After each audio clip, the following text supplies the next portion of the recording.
Sauterait bien sur mon maître pendant qu'il me tourne le dos pour jouer avec et pour le tuer tout simplement. Hein. Voilà. Donc il faut être très prudent et ne pas avoir confiance. D'accord. Alors Rémi, vous êtes un passionné de fauves, hein. Vous en élevez, vous en avez combien d'ailleurs? J'ai actuellement 10 tigres et une lionne. Oui, c'est pas mal. Ouais. Et comment vous est venue cette vocation? Parce que si j'ai bien compris, vous ne faisiez pas ça du tout au départ. Non, c'est la rencontre avec un dresseur, Thierry Leportier, un des meilleurs dresseurs au monde au niveau cinéma. Hein. Entre autres, il a dressé les fauves pour le film Les Deux Frères, L'Ombre et la Proie, L'Ours, etc. Donc cette rencontre avec lui et ses fauves qui m'ont donné cette passion, on est devenus amis. Je suis devenu ami avec ses fauves également.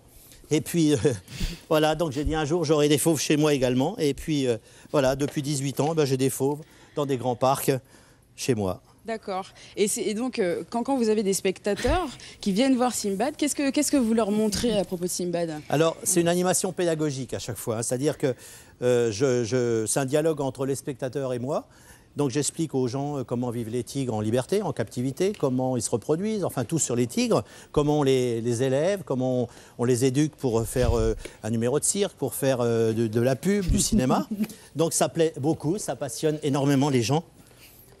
Mais c'est pas, c'est juste il y a quelques petites démonstrations. J'allais y venir, ça c'est seulement une petite partie de votre musée. Oui. Ici, on l'a dit, on est au musée du cirque et de l'illusion. Vous avez énormément de costumes. Par exemple, on a un costume de Zavata. Comment vous avez fait pour avoir tout ça? Tout ce qui est présenté dans le musée, c'est que des pièces très rares. Hein. Donc il y a Zavata, Jean Richard, enfin famille Bouglione, etc. Et il y a des milliers de choses à voir. Et c'est un musée qui est unique en Europe. Il y a beaucoup de costumes qui me sont prêtés, donnés.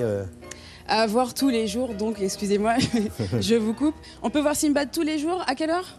Tous les jours à 15h30 jusqu'à la fin du mois, c'est pendant les vacances scolaires. Hein. Donc, mais le musée est ouvert en permanence de 10h à 12h30, 13h30, 18h. Tous les jours, toute l'année. D'accord, on sera au rendez-vous. Merci. Merci Rémi. Voilà, Justine. Merci Cécilia, merci à votre invité. Il est un petit peu dissipé, hein, Simbad, faites attention quand même. C'est la fête du calendrier chrétien la plus importante. C'est aussi une fête de la gourmandise. Vous le savez, on célèbre Pâques dimanche et à cette occasion, voici un petit tour d'horizon des traditions de Pâques dans les régions françaises. C'est notre rubrique Vue d'ailleurs.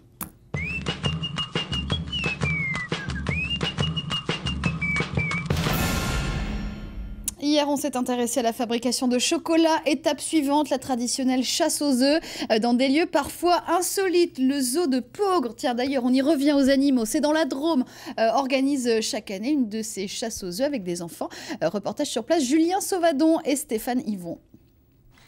Il y a ceux qui boudent, ceux qui regardent ça d'un œil méfiant et celles qui feignent l'indifférence.